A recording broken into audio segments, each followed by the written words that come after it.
ఆంధ్రప్రదేశ్లో అత్యంత దారుణమైన పరిస్థితులు నెలకొన్నాయని మాజీ ముఖ్యమంత్రి వైఎస్ జగన్మోహన్ రెడ్డి ఆందోళన వ్యక్తం చేశారు.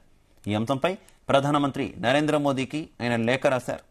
ఆంధ్రప్రదేశ్లో నెలకొన్న అత్యంత దారుణమైన పరిస్థితులను, క్షీణించిన శాంతి భద్రతల అంశాన్ని మీ దృష్టికి తీసుకువస్తున్నాను. రాష్ట్రంలో శాంతి భద్రతలు పూర్తిగా క్షీణించాయి. రాజ్యాంగ వ్యవస్థలు కుప్పకూలిపోయాయి. యంత్రాంగం నిస్తేజంగా మారిపోయింది. ప్రజల మానవ ప్రాణాలకు రక్షణ లేకుండా పోయింది. అధికార పార్టీకి చెందిన నాయకులు, వారి కార్యకర్తలు స్వైరవిహారం చేస్తున్నారు. రాష్ట్రంలో అత్యంత భయానక వాతావరణం నెలకొంది. అత్యంత అనాగరిక సంఘటనలు జరుగుతున్నాయి. అమానవీయ, అమానుష ఘటనలు చోటు చేసుకుంటున్నాయని లేఖలో పేర్కొన్నారు.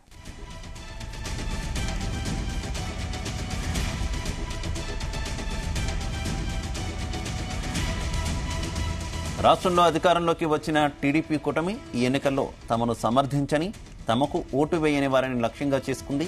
ముఖ్యంగా వైఎస్ఆర్ కాంగ్రెస్ పార్టీ నాయకులు, కార్యకర్తలు సానుభూతి పరులను వేధించడమే పనిగా పెట్టుకుంది. వారిని కొట్టడం, చంపడం, దారుణంగా వేధించి భయానక పరిస్థితులు సృష్టించడం వంటివన్నీ చేస్తున్నారు.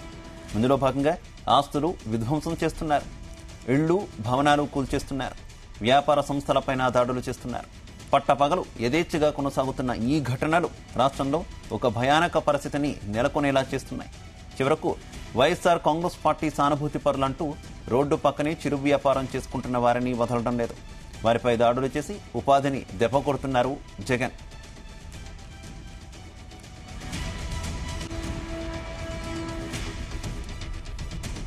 ప్రధాని మోదీ వీలైనంత త్వరగా అపాయింట్మెంట్ ఇవ్వాలని కోరారు. నేరుగా కలిసి ఆంధ్రప్రదేశ్లో పరిస్థితులు వివరిస్తానన్నారు. నెల రోజుల వ్యవధిలో 31 మంది హత్యకు గురయ్యారని, ఇక ఘటనలపై కేంద్ర ప్రభుత్వ ఏజెన్సీలతో విచారణ జరిపించాలన్నారు జగన్.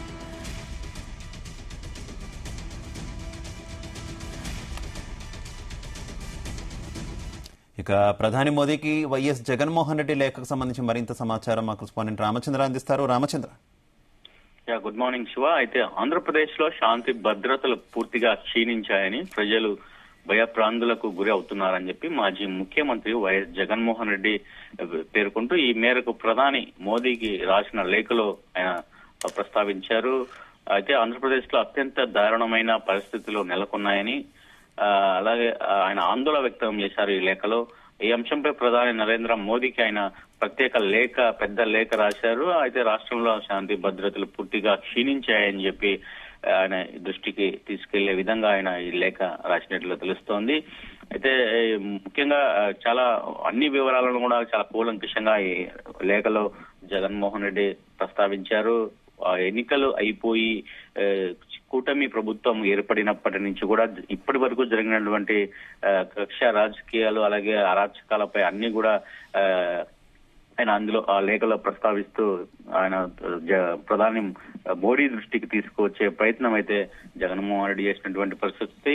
ఇలా కేవలం తమ పార్టీ నాయకులే కాదు, కార్యకర్తలు ఇల్లే కాదు, అలాగే ఆస్తులు, వ్యాపార సంస్థలపై కూడా దాడులకు తెగబడ్డారని చెప్పి, చివరకు ప్రభుత్వ ఆస్తుల పైన కూడా దౌర్జన్యాలు కొనసాగుతున్నాయని చెప్పి కూడా, ప్రభుత్వ ఆస్తులను వారు విధ్వంసం చేస్తున్నారని చెప్పి కూడా ఈ సందర్భంగా ప్రధాని దృష్టికి తీసుకొచ్చే ప్రయత్నం అయితే జగన్మోహన్ రెడ్డి చేసినటువంటి పరిస్థితి కనిపిస్తుంది.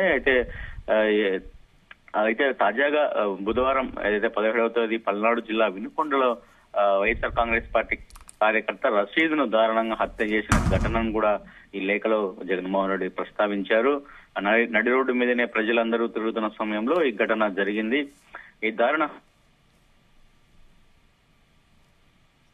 ఆయన ఆవేదన వ్యక్తం చేశారు. టీడీపీ కూటమి ప్రభుత్వం వచ్చిన తర్వాత రాష్ట్రంలో ఇలాంటి ఘటనలు చాలా జరిగాయని, పట్టపగలే నడి రోడ్డు మీద కత్తులతో టీడీపీకి సపోర్టర్స్ కావచ్చు, టీడీపీ నాయకులు, కార్యకర్తలు కావచ్చు, స్వైర ప్రాణాలు తీస్తున్నారని చెప్పి కూడా ఈ ఘటనలు ఆయన ఉదాహరిస్తూ చెప్పడం జరిగింది. అయితే ఇలాంటి ఘటనలు ఆంధ్రప్రదేశ్ లో సర్వసాధారణం అయిపోయాయని చెప్పి కూడా ఆయన ఈ సందర్భంగా పేర్కొన్నారు. అయితే వైఎస్ఆర్ కాంగ్రెస్ పార్టీ తరఫున ఎన్నికైనటువంటి శాసనసభకు ఎన్నికైన వారు, అలాగే పార్లమెంట్కి అయిన వారు అందరినీ కూడా భద్రత కల్పించడంలో కూడా పోలీసులు విఫలమవుతున్నారని చెప్పి కూడా ఆయన ఈ సందర్భంగా చెప్పారు.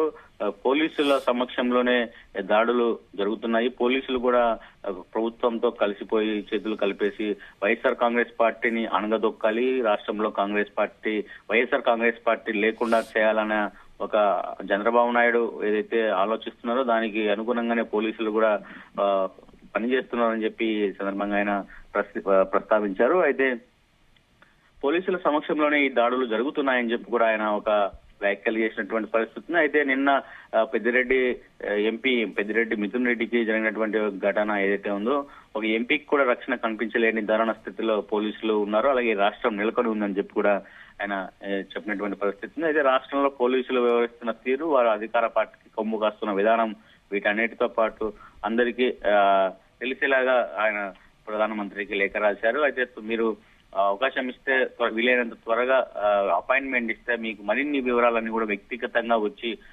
ఆధారాలతో సహా మీకు మీకు వివరిస్తానని చెప్పి కూడా జగన్మోహన్ రెడ్డి ఈ లేఖలో కోరారు. మొత్తానికి ఆంధ్రప్రదేశ్ లో రెడ్ బుక్ రాజ్యాంగం కొనసాగుతోందని, అయితే దీనికి ఒక మంత్రి దీనికి పరిపాలన రెడ్ బుక్ రాజ్యాంగం అమలుకు ఒక మంత్రి కంకణం కట్టుకున్నారు. దానికి తగ్గట్టుగానే రాష్ట్రంలో ఇటువంటి భయానక పరిస్థితులు నెలకొన్నాయని చెప్పి కూడా జగన్మోహన్ రెడ్డి లేఖలో చేసినటువంటి పరిస్థితి ఉంది. అయితే గత 5 ఏళ్లలో ఎప్పుడు వైఎస్ఆర్ కాంగ్రెస్ పార్టీ ఇటువంటి దాడులకు కానీ ఇటువంటి రచ్చలు కానీ ఆంధ్రప్రదేశ్ లో లేవు. సంక్షేమం మాత్రమే విరాజిల్లింది తప్ప ఇటువంటి రాజకీయ కక్ష అలాగే హత్యలు ఎటువంటివి అవకాశాలు లేకుండా నేను పరిపాలించాను. కానీ ఈ రోజు ప్రభుత్వం వచ్చిన మొదటి రోజు నుంచే అరాచక శక్తులకు చంద్రబాబు నాయుడు లైసెన్స్ ఇచ్చినట్లుగా రోజు రోజుకు ఘటనలు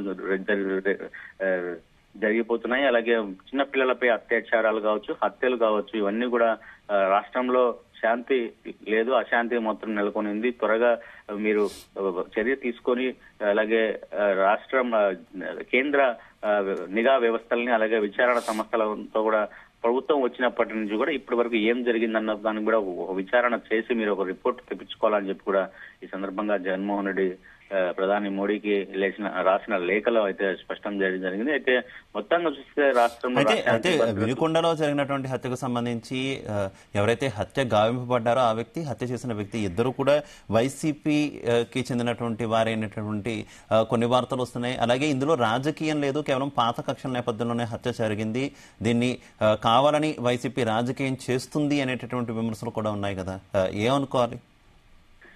ఖచ్చితంగా వీరిద్దరు గతంలో వైఎస్ఆర్ కాంగ్రెస్ పార్టీకి పనిచేశారు. అయితే అక్కడ ఉన్నటువంటి ఒక నాయకుని చేతిలోనే వీళ్ళిద్దరు ఉన్నారు. అయితే వీరిద్దరికి ఒక మనస్పర్ధలు వచ్చాయి. ఆ తర్వాత ఇద్దరు కూడా పార్టీలు మారిపోయారు. ఈయన ఎవరైతే రషీద్ ఉన్నారో ఆ రషీద్ వైఎస్ఆర్ కాంగ్రెస్ పార్టీలో కొనసాగుతున్నారు. జిల్లాని తర్వాత తెలుగుదేశం పార్టీకి వెళ్ళడము, తర్వాత ఎన్నికల్లో రషీద్ వైసీపీకి పనిచేయడము, అలాగే జిలాని నిందితుడు జిలాని ఉన్నాడో అతను టీడీపీకి పనిచేయడము జరిగింది. అయితే ఈ రోజు మొన్న జరిగినటువంటి అంశం అయితే దారుణమైనటువంటి హత్య, 2 చేతులు నరికి రషీద్ ను జిలాని రాత్రి ప్రజలందరి ముందు బహిరంగంగా రోడ్డుపై ఇలా నరికి చంపడం మాత్రం పార్టీలకు అయితే తాకిందని చెప్పుకోవచ్చు. వీరిద్దరి మధ్య ఎటువంటి వ్యక్తిగత ఘర్షణలు ఉన్నా కూడా అక్కడ మాత్రం పార్టీల విధంగా గొడవలు రేగాయని చెప్పుకోవచ్చు అని చెప్పి వైసీపీ అయితే చెప్తుంది. టీడీపీ నేత పార్టీల పరంగానే ఇది జరిగింది హత్య అని చెప్పి కూడా వైఎస్ఆర్ కాంగ్రెస్ పార్టీ నేతలు ఆరోపిస్తున్నారు. మరోవైపు